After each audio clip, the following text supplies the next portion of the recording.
Before we dive in, drop a comment right now. Where are you watching from? What time is it? I want to know who's brave enough to discover what most travelers will never see. You won't believe this place is real until you see it with your own eyes. A country so young, most people's smartphones are older. A nation where women's smiles are stained blood red, not from violence, but from something far stranger. Where the ocean holds more species than anywhere else on Earth, yet barely anyone knows it exists. This is East Timor, and if you've never heard of it, you're not alone. But after the next few minutes, you'll wonder how you missed it. Number 15, the youngest nation you've never heard of. Picture this, it's 2002. You're jamming to Eminem, flip phones are everywhere. And on a tiny island in Southeast Asia, a country is being born. East Timor, officially Timor-Leste, became independent just over 2 decades ago. That makes it younger than most college students reading this. Squeezed onto the eastern half of Timor Island, bordering Indonesia and overlooking the Timor Sea, this place is smaller than Connecticut. But don't let the size fool you. The terrain shifts like a fever dream. Jagged mountains pierce the sky. Pristine beaches stretch into turquoise oblivion. Tropical forests swallow entire valleys. And here's the kicker. Huge chunks of this country don't even have official maps yet. Unexplored, unmapped, unknown. The climate? Brutally simple. 2 seasons. Dry season from May to November, where the sun hammers down at 35 degrees C, turning everything golden and dusty. Then the rainy season hits, and dirt roads dissolve into muddy obstacle courses that would make a 4x4 commercial look boring. Now here's what makes this place breathe with life. 1.3 million people, 16 ethnic groups, 97% Catholic, one of the most Catholic countries outside Vatican City. And get this, over 60% of the population is under 25. Imagine a whole nation pulsing with youth, traditional festivals exploding with color, and energy that refuses to quit. Language? It's chaos in the best way. 2 official languages, Tetum and Portuguese. But here's the twist. Only about 1/3 of people actually speak Portuguese. Most locals blend Tetum with Indonesian and English in the same sentence. 3, sometimes 4 languages flowing together like a linguistic jazz session. This isn't some polished tourist trap. This is raw. This is real. And if you're still watching, you're about to discover why this forgotten corner of the world might just be the most fascinating place you've never considered visiting. And if you're feeling this so far, do me a favor, hit that subscribe button. Because if you skip it, you'll miss the next 14 mind-bending facts. And trust me, you'll regret it when your friends start talking about the blood-red smiles, and you have no idea what they mean. Number 15, the women with blood-red smiles. Forget Instagram filters, forget contouring. In East Timor, beauty isn't painted on, it's earned. The women here have skin kissed by the sun until it glows bronze.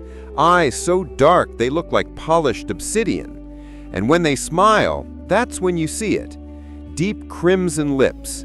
Not lipstick, not makeup, something else entirely.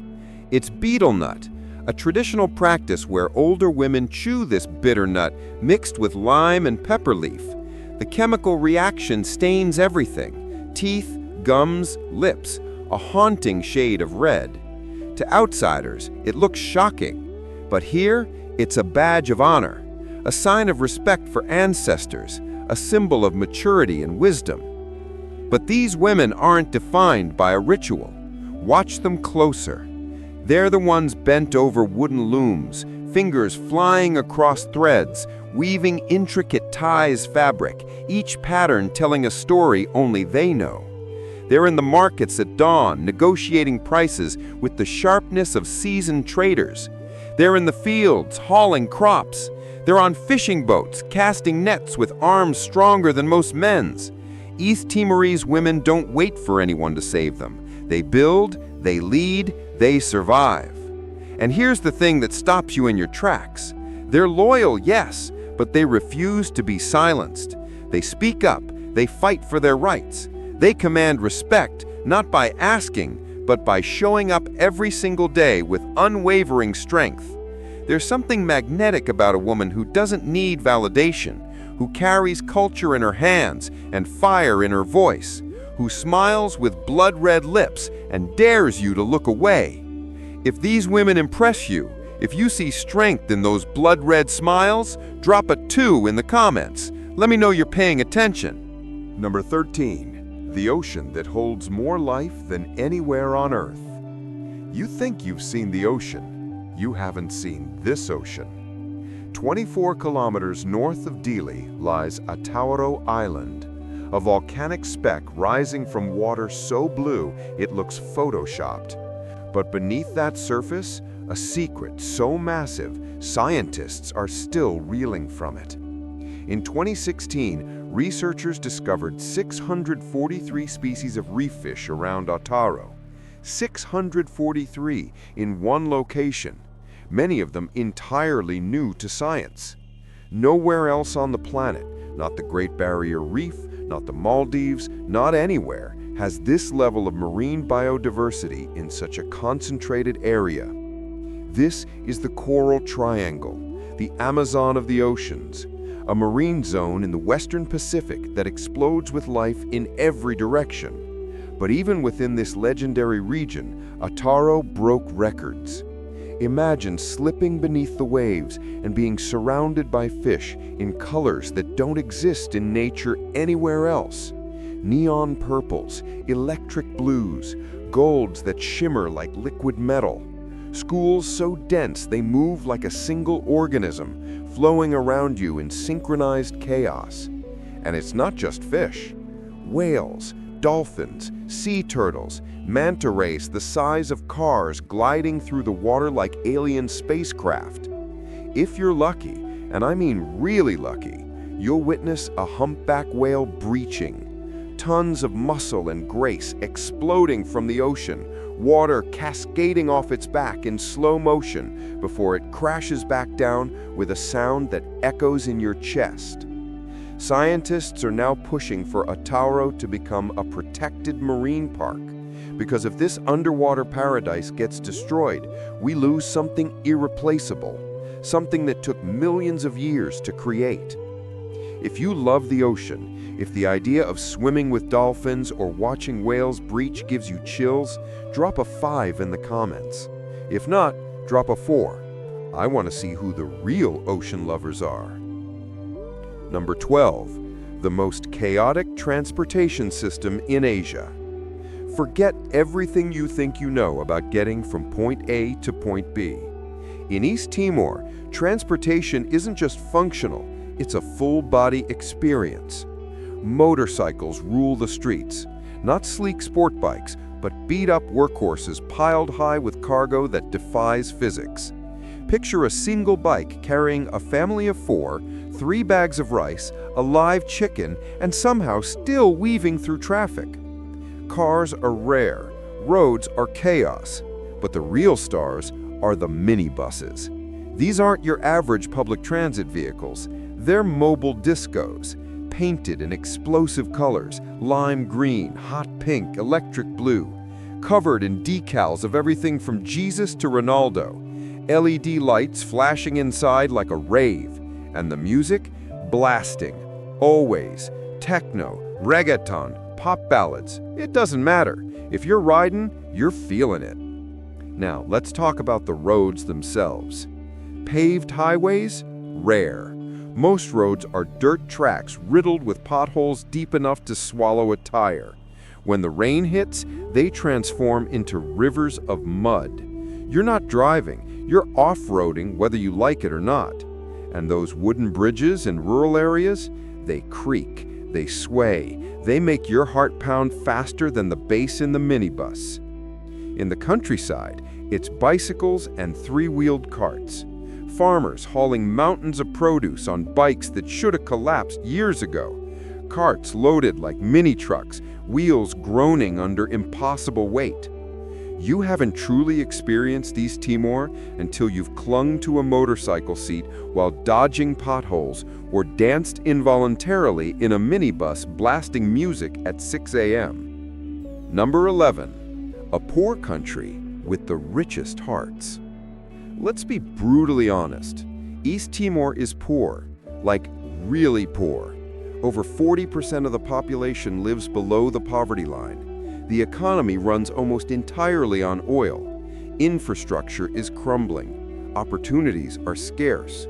But if you judge East Timor by its GDP, you've already missed the point, because this country is rich in ways that don't show up on a balance sheet. Walk through any village, and within minutes, someone will invite you for coffee. Not fancy espresso, just strong, black, homemade coffee brewed in a clay pot. They'll offer you food, a simple meal, maybe just rice and fish, but served with a smile so genuine it cracks something open inside you. They don't have much, but what they have, they share. This isn't poverty tourism. This is humanity at its rawest. And behind that warmth, steel. East Timor spent centuries under colonial rule. Portugal, Indonesia. Each empire tried to break them. And each time, the East Timorese was fused to bend. They fought, they bled, they survived. And in 2002, they won their independence. There's a saying here, Hawan Matan, I do not know fear.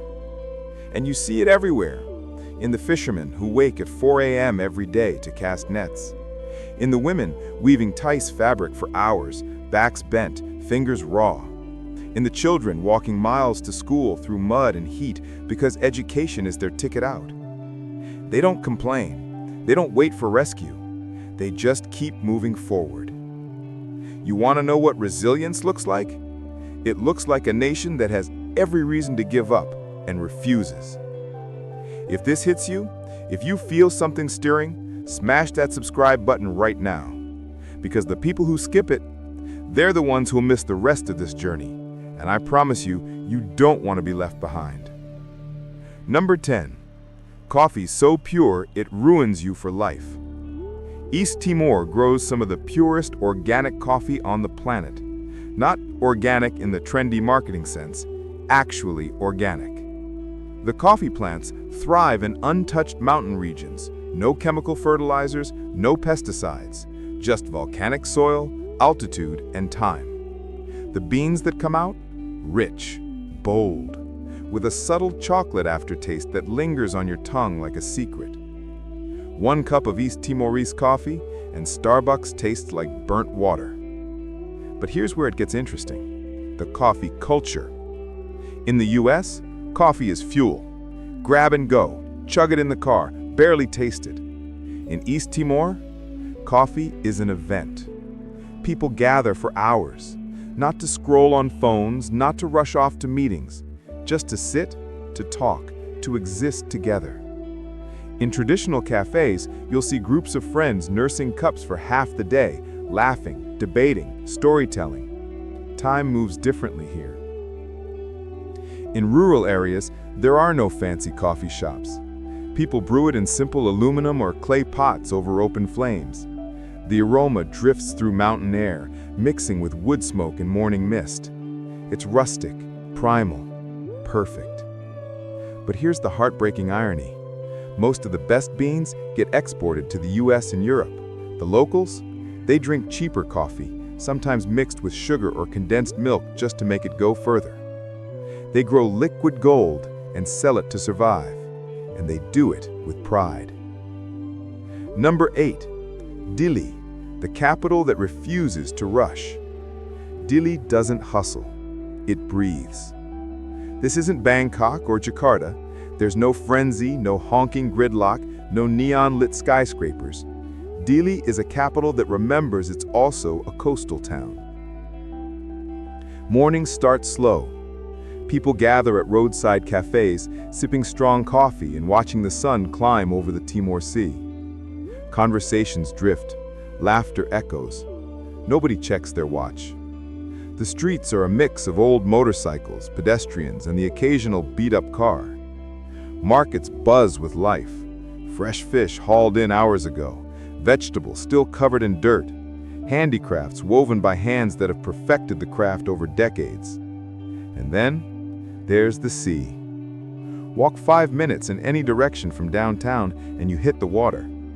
Pristine beaches like Aria Branca or Jesus Backside Beach, yes, that's the real name, stretch out in golden arcs. The water is warm, clear, perfect for swimming or just sitting on the sand watching fishing boats bob gently in the distance. One of Dili's most iconic landmarks is the Cristo Ari Rey statue, a 27-meter-tall figure of Jesus perched on a hill overlooking the ocean. To reach it, you climb over 500 steps. Your legs burn, your lungs scream, but when you hit the top, the view is transcendent. The entire city spreads below you, framed by endless blue. At sunset, head to a seaside restaurant. Watch wooden fishing boats glide across water that glows gold and pink. Local fishermen cast nets just meters from shore, using techniques passed down through generations. Their movements are fluid, practiced, almost meditative. And here's the magic. A 30-minute fishing trip in the morning can yield enough fish for the entire day. 10 to 15 bucks in pocket, and the rest of the day? Free. Time with family, time to rest, time to live. When the tide recedes in the afternoon, people walk out 100 meters from shore and collect seafood by hand. Shellfish, clams, sea cucumbers. Nature's grocery store open and abundant. Dili doesn't try to impress you. It just exists, and somehow that's enough. Number 8. A passport more powerful than you'd expect. Here's something that'll surprise you. East Timor's passport punches way above its weight. As a former Portuguese colony, Timor-Leste maintained strong ties with Portugal and the Portuguese-speaking world. The result? Timorese citizens can travel to all Schengen countries, 26 European nations, for up to 3 months without a visa. For a country this young and this small, that's massive. And if you want to visit East Timor, it's shockingly easy. U.S. citizens and most EU nationals, except Ireland, can get a visa on arrival at Presidente Nicolau Lobato International Airport or the Port of Dili. 30 days to show proof you can support yourself, around $150 per day, plus hotel confirmation and onward travel tickets. EU citizens, again, except Ireland, can even skip the visa entirely for stays up to 90 days within a 180-day period. Translation: East Timor wants you to come. The door is wide open. Number 7. Pristine beauty frozen in time. East Timor was a Portuguese colony for over 400 years, and the fingerprints are everywhere. Ancient churches rise from the landscape like stone giants. Gothic arches, Baroque flourishes, thick walls that have stood for centuries. Stained glass windows that scatter colored light across worn floors. These aren't just buildings, they're time capsules. Motal Church in Dili was once the beating heart of the independence movement, a place where resistance was whispered, planned, and prayed for. But it's not all history in stone. Head into the countryside and you'll find terraced rice fields that rival anything in Vietnam or Indonesia. Lush green steps carved into mountainsides, winding upward until they disappear into mist. Farmers in wide-brim hats tend the fields by hand, just as their ancestors did. And then there's Mount Ramalau, the highest peak in East Timor at 2,986 meters. The climb is brutal, steep, unforgiving, lung-burning. But at the summit stands a towering statue of the Virgin Mary. Pilgrims come from across the country to pray here, believing the mountain holds sacred power. East Timor hasn't been overrun by tourists yet. No Instagram influencers clogging the trails, no luxury resorts blocking the beaches. It's still wild, still authentic, still yours to discover. Number 5. Uma Lulik, the sacred house where spirits live. Imagine a house so sacred, most people aren't allowed inside. Uma Lulik, The sacred house is the soul of Timorese culture. These aren't ordinary homes, they're spiritual fortresses, towering structures with pointed roofs made entirely of wood and palm leaves rising 15 meters into the sky. No nails, no cement, just ancient craftsmanship and generations of knowledge. Each village has at least one Uma Lulik, preserved and protected like a living relic. Only certain people can enter: clan leaders, shamans, spiritual elders. Inside, they perform rituals to honor ancestors, seek blessings, and protect the community. These aren't museums, they're active, breathing parts of daily life. During festivals, the entire village gathers around the Uma Lulik. They dance, they sing, they tell stories of warriors and spirits, of creation and survival. The air hums with energy, drums, chants, laughter blending into something primal. Uma Lulik represents more than belief. It represents belonging, identity, continuity. Do you know of any other places with sacred houses like this? Drop your answer in the comments. Number 5. Eating with your hands and loving it. In East Timor, forks are optional. Hands are tradition. But not just any hand, only the right hand. The left is considered unclean in their culture. So you learn quickly. Scoop, mix, eat. Rice, spices, fish, all combined in your fingers before it reaches your mouth. The flavors blend differently this way, more intimate, more intentional. Popular dishes like ikan sabuko, grilled fish marinated in tamarind, batar dan, stewed corn, and feijoada, bean stew, taste better when eaten traditionally. There's something about feeling the texture, controlling each bite, that makes the meal more vivid. During family gatherings, everyone sits around a large platter. One dish, shared, no individual plates. It's not about convenience, it's about connection. Eating together, literally from the same source, bonds people in ways Western dining has forgotten. If you visited East Timor, would you eat with your hands? Comment yes or no. Number 4. Tais, the fabric that tells your story. In East Timor, clothing is identity. Tais is a traditional hand-woven fabric made from cotton and dyed with natural materials. Every piece is crafted by hand, sometimes taking weeks to complete. The patterns aren't random. They tell stories. They mark origins. They signal status. Men wrap Tais manas around their waists or drape it over their shoulders. Women wear Tais feto, a graceful garment that flows like a second skin. The colors and designs?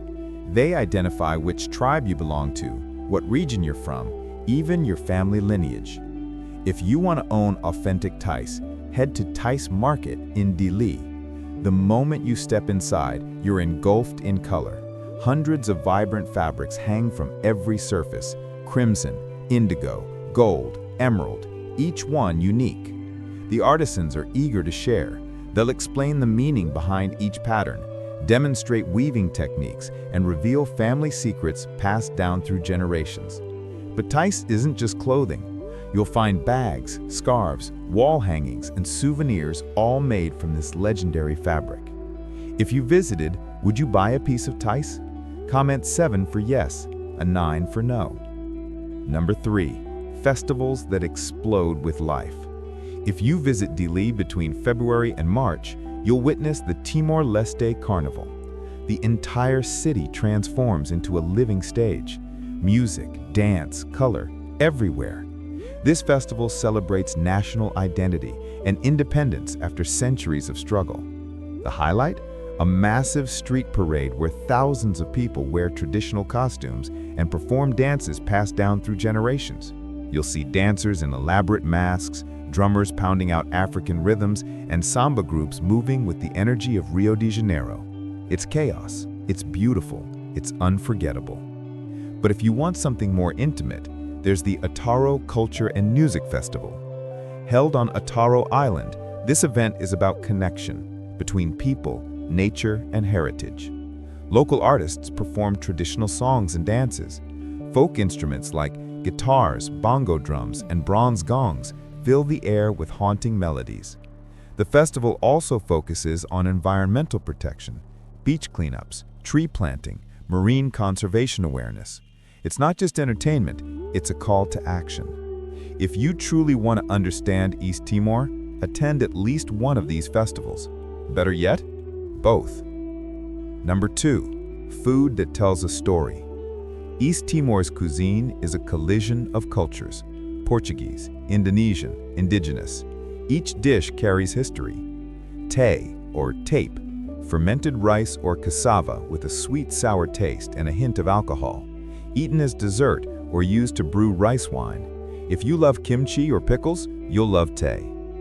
Kareel, a curry influenced by Portuguese cuisine but uniquely East Timorese. Light coconut broth infused with turmeric and curry leaves, usually cooked with chicken, goat, or fish, served with rice and wild vegetables. One bowl by the beach, life-changing. Bibingka, coconut cake made from flour, coconut milk, sugar, and eggs, baked over charcoal until it's golden and crispy outside, soft and chewy inside. The aroma alone is addictive. Vigiola, a hearty stew of black beans, pork, and sausage, rich, filling, perfect for celebrations. If you visit, don't just see East Timor, taste it. Number 1, the cost of living in paradise. Here's the truth bomb: living in East Timor isn't as cheap as you'd think. Known as one of the most expensive places in Southeast Asia, the costs add up fast. Rent: hotels run $40 to $100 per night, a one-bedroom apartment, $550 a month. Utilities: electricity, water, internet, $180 to $230 per month. Transportation: a 2-kilometer taxi cab in Dili costs around $5. Public buses are cheaper at $30 to $40 per month. Eating out averages $12 to $18 per meal. Cooking at home? Budget $380 to $450 per month. Bottom line, to live comfortably, expect to spend $1,500 to $2,000 per month. That's about 50% of US living costs, but high for the region. In return, you get pristine beaches, rich culture, and a peaceful life most people only dream of. With these costs, would you move here? Comment 1 for yes, 0 for no. We've just uncovered 15 mind-blowing facts about East Timor, a country most people will never hear about, let alone visit. But you're not most people. You made it this far. Now, here's the moment of truth. Subscribe, because if you don't, you'll miss the next hidden paradise we uncover, and when your friends start talking about the next undiscovered gem, you'll be the one left out. Don't let that happen. Hit subscribe, like this video, share it with someone who needs to see this. See you in the next adventure.